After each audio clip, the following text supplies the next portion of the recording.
Morning showing the cost of childcare over the 6 week summer holiday has risen to an average of £1,076 per child, according to figures from the campaign group Quorum. That's an increase of 4% on last year. To chat about this, I'm joined on the line by Suzanne Pearson, founder and director of Sharing Parenting, based in Newmarket. Good morning, Suzanne. Good morning. So what do you make of this? Over £1,000 per child parents are shelling out on childcare over the summer. That's a lot of money. I don't think a lot of parents will be able to afford that. That just puts that kind of childcare out the ballpark, really. Yeah, it's an added stress if you've relied on it in the past. Very unreasonable amount. It's up on last year, but the high cost of childcare over the summer, is it something new, or has it always been a reality for parents? It's always been a reality. Childcare is always expensive. The summer holidays, especially for working parents, has always been very stressful and very difficult at times to navigate. I mean, as a working parent, I understood it. My son's older now. But I think childcare has always been expensive and you always pay a lot for it. But I've never known it to be this high. And I think that will be putting a lot of stress on parents right now, thinking, how are they going to navigate the summer holidays? And in your experience, how do parents cope with the summer? 6 weeks, the majority of working people only get 5 weeks, maybe, plus bank holidays for the whole year. I think there's two parts to this, really. There's the part like, what do I do with my child during those 6 weeks? And then there's the other part, how do I get to my work? How do I manage to get childcare, to get to work? If we look at how do I manage to get to work, I think that's very hard. I mean, one of the things you can join with other parents and share childcare during some of the holidays, so parents sort of join and make a network, maybe 3 or 4, even 2 parents, and think, okay, how can we manage this as working parents? That's also easier said than done. I mean, you have to have the confidence to ask in parents, but usually at school there's something. And then the second thing, and look for any free childcare, which I'm not even sure, I'm saying that and I'm not even sure it exists, but look for using family, friends, any play schemes that don't cost over £1,000. I mean, that's just ridiculous. And then there's the second part, like how do you entertain children for 6 weeks?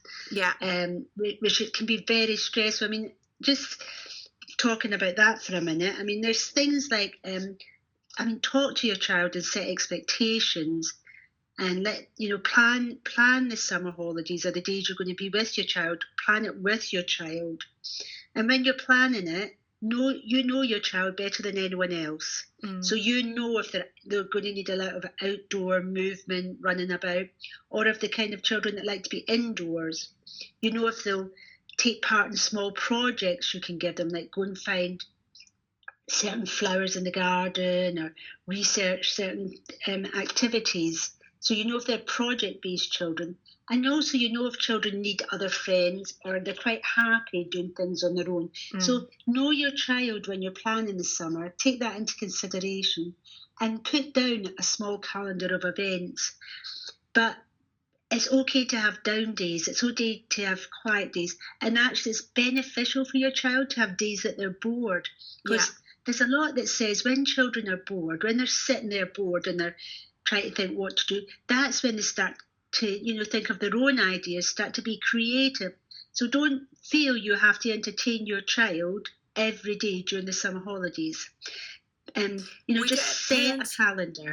Parents do put an awful lot of pressure on themselves, don't they? That their child has to be entertained 24/7. And actually, sometimes they are happy not doing an awful lot. Obviously, you don't want them to be doing that every day, but a lot of us feel the need to fill their days with exciting activities, and actually that's not really necessary, is it? No, and that's because we don't see the benefit of them being bored or the benefit of them having down days. But there are benefits So don't feel you're doing nothing when you're giving them days where they're not doing things, because that's the days you're saying to them, that's your day to think about what you want to do. And that's creating creative skills. That's starting creative skills in the mind and the body. So it's not a bad thing to say, okay, that's your day to plan what you're going to do. We're having a down day as a family. Also, stressful, the amount of money you can spend during the summer holidays could be horrific. So, it's, all these things are easier than said and done sometimes, but plan a budget at the start of the holidays. And if you feel it's appropriate, share that with your child. Say, okay, this is money we're spending. Yeah.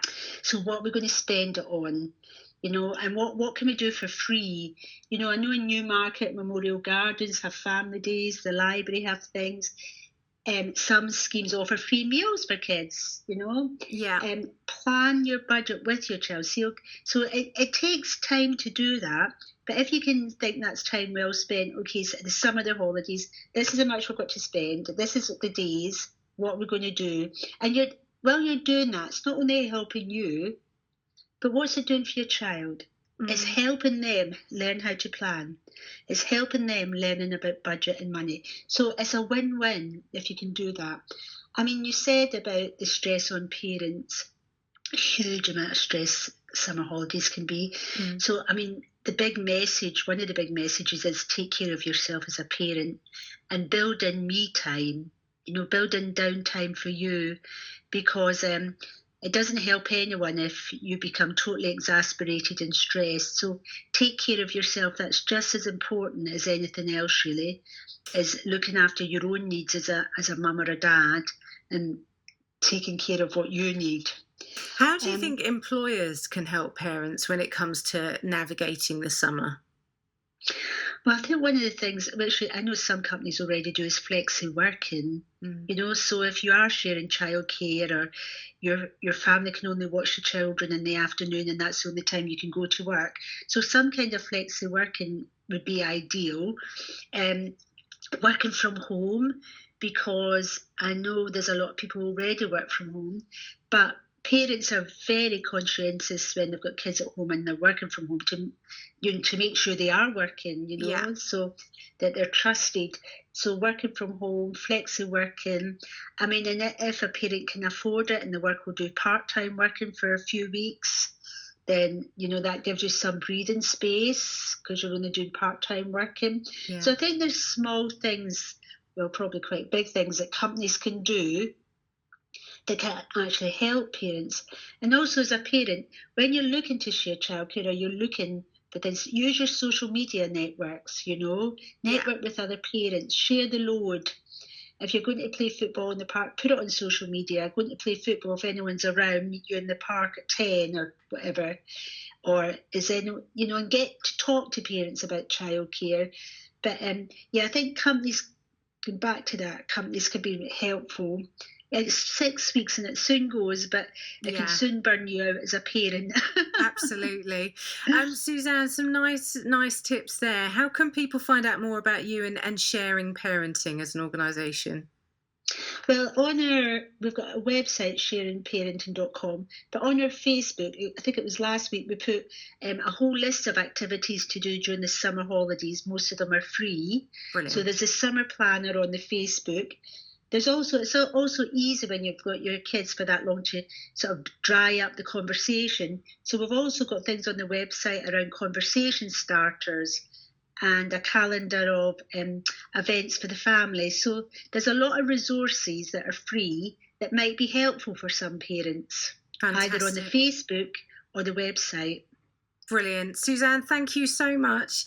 It's really good to chat. Some really top tips there. Suzanne Pearson, founder and director of Sharing Parenting based in Newmarket. And as Suzanne said, sharingparenting.com is where you can get more information.